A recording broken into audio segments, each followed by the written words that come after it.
आज मैं आपको इंडिया के सुपरस्टार से मिलवाता हूं, रियल सुपरस्टार से, जिन्होंने 4 साल में एक बार होने वाले खेलों के महाकुंभ में इंडिया का नाम रोशन किया है। जी हां, मैं बात कर रहा हूं टोक्यो ओलंपिक के चैंपियंस की।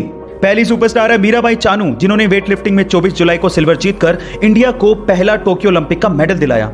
दूसरी स्टार है पीवी सिंधु, जिन्होंने 1 अगस्त को बैडमिंटन सिंगल्स का ब्रॉन्ज मेडल जीतकर इंडिया की झोली में डाल दिया। तीसरी सुपरस्टार है लोवलिना बोर्गोहेन, जिन्होंने 4 अगस्त को बॉक्सिंग में ब्रॉन्ज मेडल जीता। फिर हॉकी मेंस टीम के 11 खिलाड़ी, जिन्होंने 5 अगस्त को ब्रॉन्ज मेडल जीतकर इंडिया का नाम रोशन किया। फिर रवि कुमार दहिया, जिन्होंने 5 अगस्त को ही रेसलिंग का सिल्वर मेडल जीतकर खुशी दुगनी कर दी। फिर आया 7 अगस्त, द गोल्डन डे।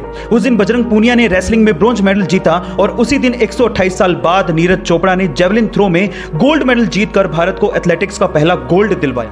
अब भी वक्त है, अगर हर इंडियन क्रिकेट के जैसा बाकी खेलों को भी सपोर्ट करे तो हमें भविष्य में बाकी खेलों में भी सुपरस्टार्स जरूर मिलेंगे। तो शेयर करिए और सपोर्ट करिए। गाइस, ये जो आलू चिप्स आप लोग खाते हैं उसके पैकेट्स को देख के आपको ये अक्सर लगता होगा कि कंपनी वाले पैकेट्स में सिर्फ हवा भर के बेच रहे हैं, इसमें चिप्स तो नाम मात्र के होते हैं और ये हमें ठग रहे हैं। लेकिन जिस हवा के बारे में आप लोग कंप्लेन करते हैं ना, वो नॉर्मल हवा नहीं होती, उसमें नाइट्रोजन भरी जाती है। और एक्चुअली वो नाइट्रोजन ही है जिसकी वजह से पैकेट का चिप्स इतना क्रिस्पी रह जाता है, यानी कि नाइट्रोजन चिप्स को प्रिजर्व करती है। इसके अलावा नाइट्रोजन एक और काम करती है, जब चिप्स को ट्रांसपोर्ट किया जाता है तब ये चिप्स आपस में टकरा टकरा के चूर चूर ना हो जाए, इसको बचाने के लिए नाइट्रोजन एक कुशन की तरह काम करती है। अब आप जान गए होंगे कि इस हवा के पीछे का राज क्या है। ये चिप्स के पैकेट्स की अंदर की हवा का फैक्ट जान के आपको कैसा लगा, चैट सेक्शन में लिखना मत भूलिएगा। यूके का एक सिटीजन केन विलमन ऐसे ही एक दिन बीच में घूम रहा था। अचानक से उसकी नजर एक पीले बदबूदार पत्थर पे पड़ती है। वो उस पीले बदबूदार पत्थर को घर लेके आता है और उसकी जांच करता है। जांचने पर पता लगता है कि ये पीला बदबूदार पत्थर और कुछ नहीं बल्कि व्हेल की एक उल्टी है।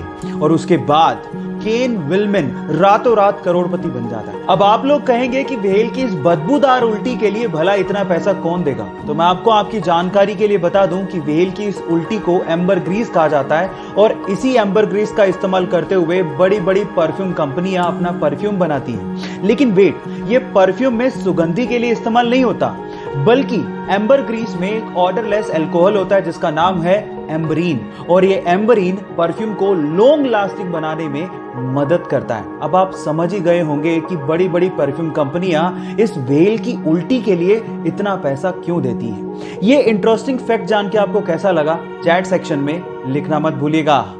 गाइस, क्या आपको पता है कि इस दुनिया का सबसे हल्का सॉलिड मटेरियल कौन सा है? डोंट वरी, मैं आपको बताता हूं। वो है एरोजेल, जो कि 99.8% एयर से बना होता है। ये सुन के आप लोग हैरान रह गए ना। अब आप लोग इसको देख के सोच रहे होंगे कि शायद ये हीट के कांटेक्ट में आते ही मेल्ट हो जाएगा या जल जाएगा या हीट को ट्रांसफर करने लगेगा, तो यहां पर आप गलत हैं। एक्चुअली एरोजेल एक बहुत ही अच्छा हीट इंसुलेटर है। अभी बहुत अच्छा हीट इंसुलेटर है और साथ ही साथ ये हल्का होता है। इसी वजह से नासा इसे अपने स्पेस प्रोजेक्ट्स में मशीनरी को इंसुलेट करने के लिए इस्तेमाल भी करता है। लेकिन इसकी प्रोडक्शन कॉस्ट बहुत ज्यादा होती है, वो है 60 लाख रुपए पर केजी, जो कि सोने की कीमत से भी ज्यादा है।